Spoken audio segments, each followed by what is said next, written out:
500 chicken নিয়েছি। চিকেনগুলো হালকা উষ্ণ গরম জলে আমি ভিজিয়ে দিয়েছি। 2 চামচ নুন দিয়েছি, 1 চামচ ভিনিগার দিয়ে হালকা উষ্ণ জলে আমি এটা 5 থেকে 10 মিনিট ভিজিয়ে রাখবো। তারপরে তুলে নেব। একটা মিক্সচার জার নিয়ে নিয়েছি। একটা টমেটো আমি কেটে এর মধ্যে দিয়ে দিলাম। তার সাথে 3টে লঙ্কা, সামান্য একটু রসুন এবং একটু আদা আমি দিয়ে এটা ভালো করে পেস্ট করে নেব। চিকেনটাকে আমি ম্যারিনেট করার জন্য প্রথমেই দেব পরিমাণ মতো নুন, তারপরে ধনে গুঁড়ো, সামান্য একটু জিরে গুঁড়ো, পরিমাণ মতো হলুদ গুঁড়ো,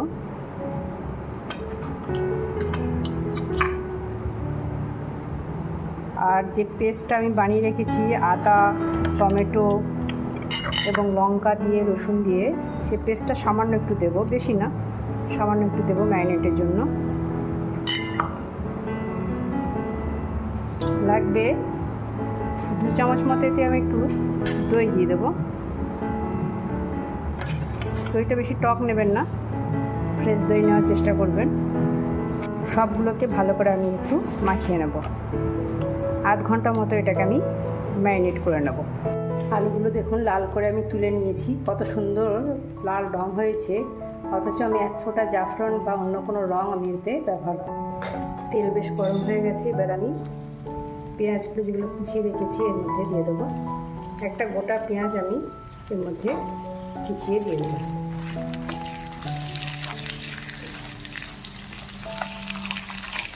বেশ লাল হবে, তারপরে আমি অন্য মশলা দেবো। পেঁয়াজটা ভাজতে ভাজতে আমি এরই সাথে কাশ্মীরি লঙ্কা গুঁড়ো 1 চামচ মতো দিয়ে দিলাম।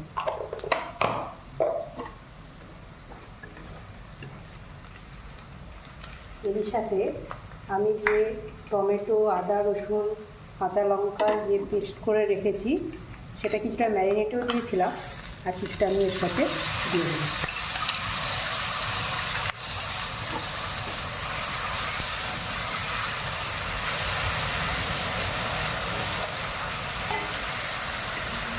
একটা তেজপাতা দিয়ে দিলাম।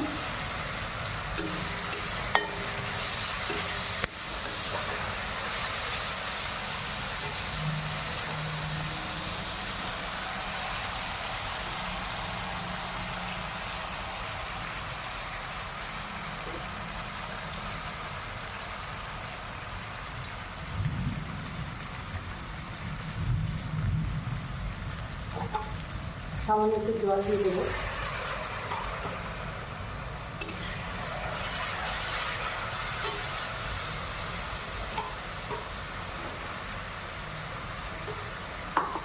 মশলা কষা চলতে চলতে আমি একটু জিরে দেবো 1/2 চামচ মতো। আমি যেহেতু ম্যারিনেটের সময় দিয়েছি 1/2 চামচ, সেই জন্য 1/2 চামচ আবার দিলাম। সামান্য 1/2 চামচ মতো আমি হলুদ গুঁড়ো দিলাম, আর ধনে গুঁড়োটা আমি 1 চামচ মতো দিয়ে দিলাম।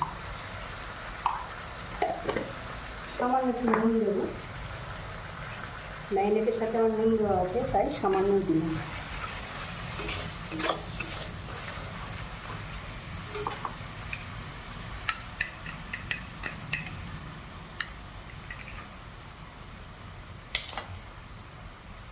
মিশিয়ে দেওয়া জলটা আমি এর মধ্যে দিয়ে দিচ্ছি। ভালো করে আমি থেকে মশলাটাকে কষিয়ে নেব। মশলাটা বেশ কষা হয়ে এসেছে। এবার আমি মাংসটার মধ্যে দিয়ে দেবো।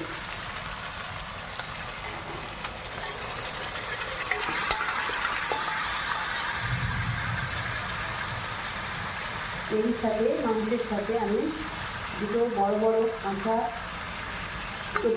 পেঁয়াজ কেটে রেখেছি, সেই পেঁয়াজগুলো আমি এর সাথে দিয়ে দেবো। দুটো বড় সাইজের পেঁয়াজ কাঁচা আমি এর সাথে দিয়ে দিলাম। এটা গ্রেভিটাকে খুব গাঢ় করে তুলবে। এবার এটা আমি ভালো করে কষিয়ে নেব।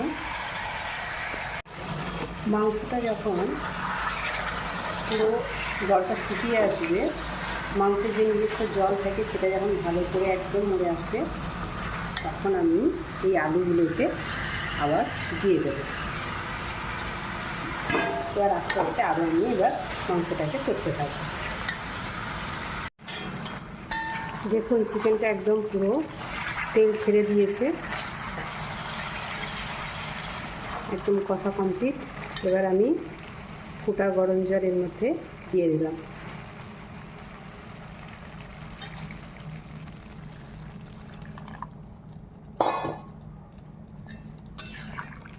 ফ্লেমটা হাই করে দেবো এবং ভালো করে এটা আমি আর একবার ফুটিয়ে নেব।